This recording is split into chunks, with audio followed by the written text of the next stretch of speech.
Halo semuanya, kenalin, aku Damar dari komunitas strategi uang mahasiswa. Di sini aku bakal ngasih tahu kalian beberapa tips and trick untuk mengelola uang bagi mahasiswa.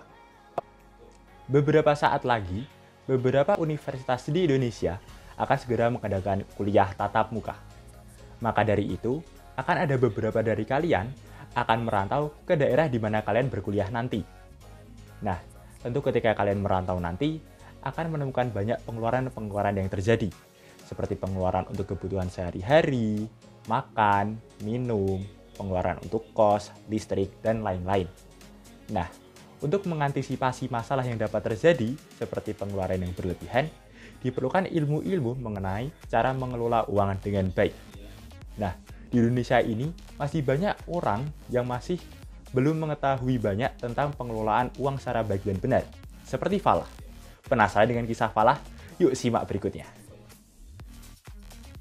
Halo, namaku Falah, asalku dari Depok. Saat ini aku berada di Yogyakarta untuk kuliah di sini. Saat ini, aku seringkali mengalami masalah manajemen keuanganku sendiri. Sebagai anak rantau, kebutuhan sehari-hariku terhitung lumayan banyak. Seperti makan, belanja kebutuhan sehari-hari, nongkrong, hingga beli kuota untuk kuliah online. Oleh karena itu, aku seringkali kehabisan uang sebelum waktu jatah yang diberikan oleh orang tuaku. Bagaimana ya caranya agar aku dapat mengelola uangku dengan baik, agar aku tidak kehabisan uang dan dapat menabung dengan benar? Tips yang pertama, membuat rancangan alokasi dana yang masuk dan keluar setiap bulan. Contohnya, mengalokasikan dana masuk seperti uang kiriman orang tua dan gaji dari les privat. Kemudian, mengalokasikan dana yang akan keluar untuk kebutuhan pokok per bulan.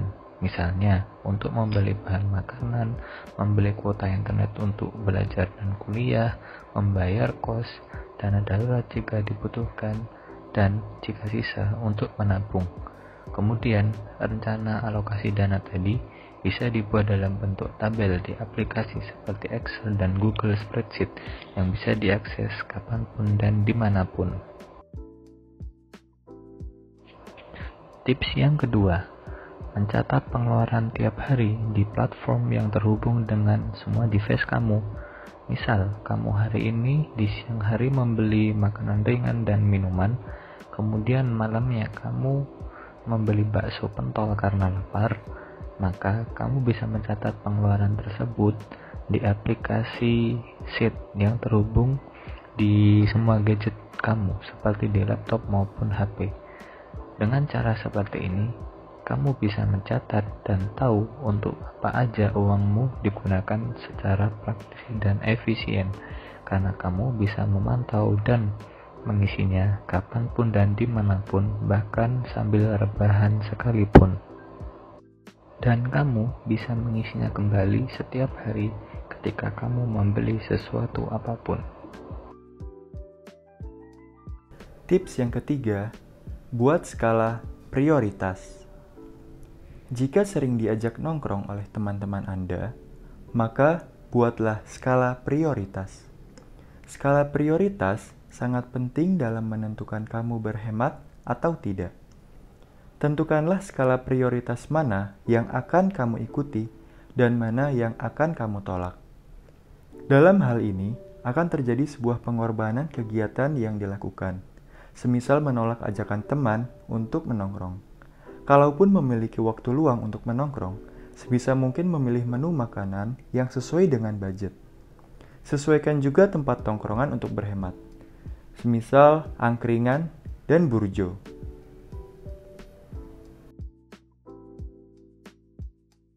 Tips yang keempat yaitu mengenai belanja. Nah, siapa nih yang ketika berbelanja awalnya hanya ingin membeli barang A, kemudian ketika sampai tempat belanja malah tergoda dan membeli barang lain, sehingga barang yang dibeli bukan dilatar belakangi oleh kebutuhan, melainkan oleh keinginan.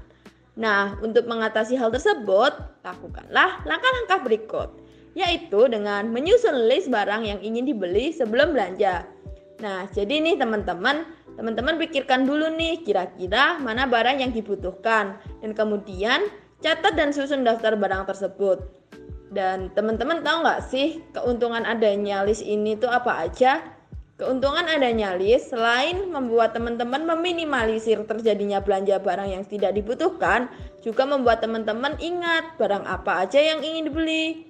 Nah, tapi meskipun sudah membuat list, usahakan untuk berpegang pada prinsip dengan tidak tergoda memberi barang yang tidak dibutuhkan.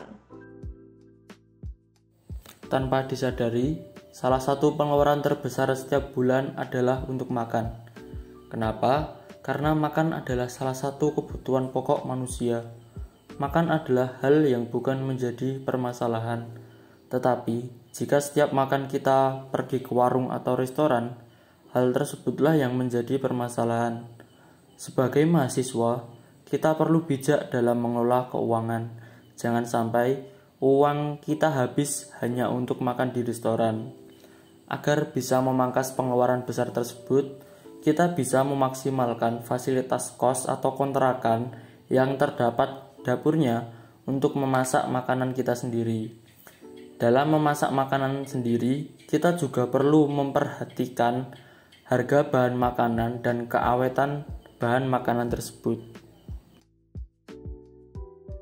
Untuk persoalan keuangan dalam memenuhi kebutuhan sehari-hari sebagai mahasiswa, tentu tidak perlu pusing-pusing memikirkannya, sebab orang tua masih akan menanggung sepenuhnya.